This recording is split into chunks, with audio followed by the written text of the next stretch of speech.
देव भक्तों, आपका आपके चैनल सारी दुनिया मेरी में स्वागत है। आज हम फिर आपके लिए भोलेनाथ जी की एक सच्ची कहानी लेकर आए हैं।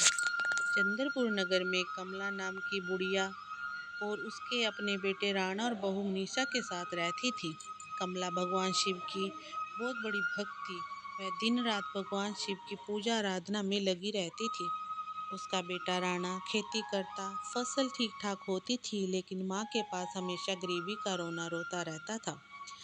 वह हमेशा फटी हुई साड़ी को ही सिलाई कर करके ही पहन लेती थी। कभी बेटे बहू से कोई शिकायत नहीं करती थी।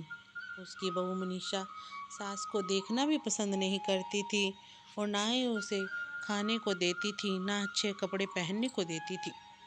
कमला शिव की आरती करते हुए जय शिव ओमकारा प्रभु जय शिव ओमकारा आरती खत्म होने के बाद कमला राणा से बोली, बेटे तुम काम पर जा रहे हो, यह लो प्रसाद, शिव जी की कृपा तुम्हारे ऊपर बनी रहेगी। उसकी बहू ने कहा, हाँ, ऐसा दिन भर पूजा पाठ करते रहने से अगर सब काम बन जाएं, फिर तो पूजा ही करते रहें। आपके पास तो कोई काम ही नहीं है सिवाय शिव जी की पूजा करने के।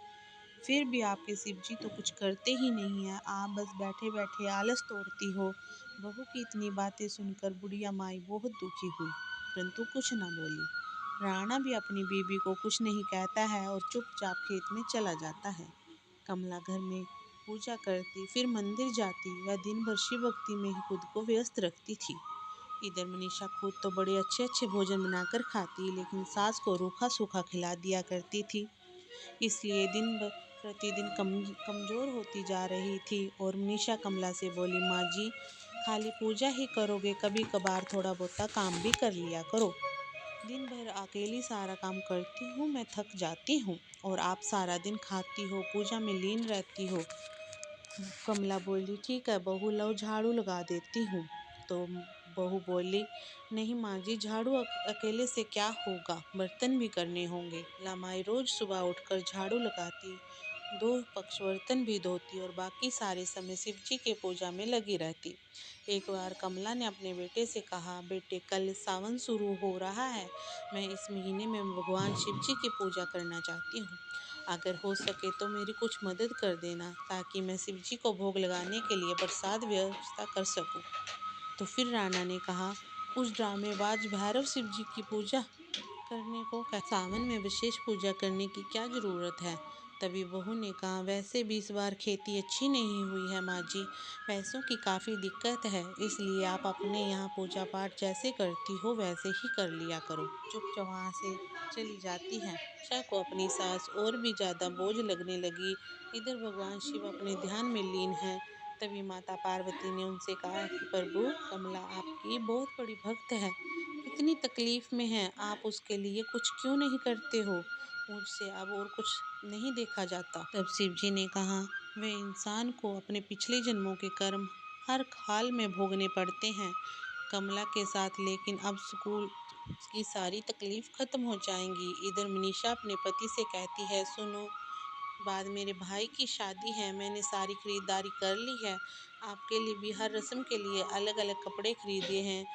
शानी यह है कि इस बार हमारी फसल काफ़ी अच्छी नहीं हुई है, उस माँ की देखभाल कौन करेगा। और तुम ठीक कह रही हो, ऐसा करो तुम चली जाओ और मैं यहीं रह जाता हूँ।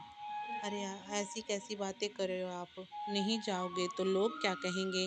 मैं कहती हूँ कि माँ जी को वैसे भी कुछ करती नहीं है, खेत में ही बने झोपड़े में रहने के लिए भेज दो, और उनकी शिव जी की मूर्ति भी वहीं भेज दो। वहाँ पर वह रहकर शिव जी की पूजा आराधना कर लिया करेंगी और अपने लिए भोजन भी पका लिया करेंगी। राणा ने बोला, हाँ तुम ठीक कह रही हो। अगले दिन खेत पर चला जाता है, वहीं पर जाकर अपनी माँ के लिए सारी व्यवस्था कर देता है, ससुराल चला जाता है। इधर कमला जैसे तैसे अपने दिन गुजारने लगती और शिव भक्ति और भी ज़्यादा लीन हो गई।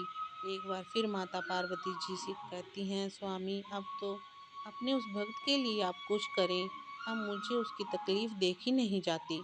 शिव जी मुस्कुराते हैं और बूढ़े साधु का भेष धारण कर कमला के पास पहुंच गए कि माता, कई दिनों से भूखा हूँ, कुछ खाने को दे दो। आपके खेतों में आपके खेतों में चने बहुत अच्छे हैं, आप मुझे उनमें से कुछ चने दे दो, मैं वही खाकर पानी पी लूँगा। तभी कमला माई ने कहा, नहीं बाबा, मैं कच्चे चने नहीं दे सकती, आप यहीं बैठें, मैं आपको चने भून कर देती हूँ। यह कमला चने तोड़ कर लाती है और उसे भून कर साधु बाबा को दे देती है। यह लीजिए बाबा, आप अब चने खाइए, मेरे पास आपको खिलाने के लिए और कुछ नहीं है। तभी साधु ने कहा, माता, आपने जितने सच्चे मन से मुझे चने खिलाए हैं, उसके लिए इंसान के पास अमीर दिल होना चाहिए, जो पैसों के पास नहीं होता।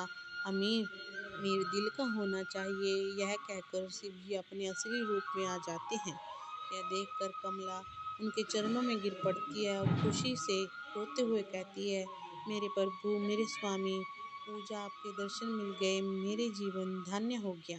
मेरा जीवन धन्य हो गया। भगवान शिव बोले कि मैं तेरी भक्ति से प्रसन्न हूँ, मांगो, तुम्हें जो मांगना है, जो भी आपकी इच्छा है वो पूर्ण होगी।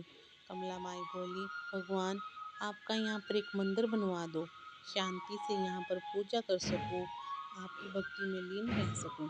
शिव जी ने यह कहकर एक खूबसूरत मंदिर का निर्माण कर दिया और अंतर्ध्यान हो जाते हैं। यह खबर पूरे गांव में फैल जाती है।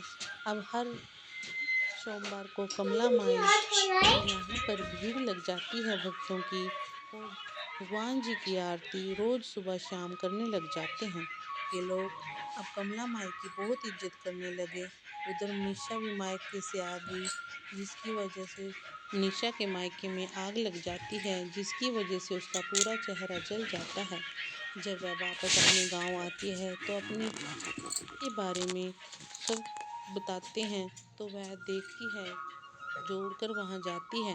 उसके पति राणा भी वहां पर जाते हैं। दोनों कमला से माफ़ी मांग लेते हैं। कमला जब निशा के यह हालत देखती है तो परेशान हो जाती है और मंदिर में शिव जी के नाम का जल लेकर उसके पूरे चेहरे पर लगा देती है, जिससे मनीषा पहले की तरह ठीक हो जाती है। अब तो हर कोई कमला की जय जयकार करने लगता है। निशा कमला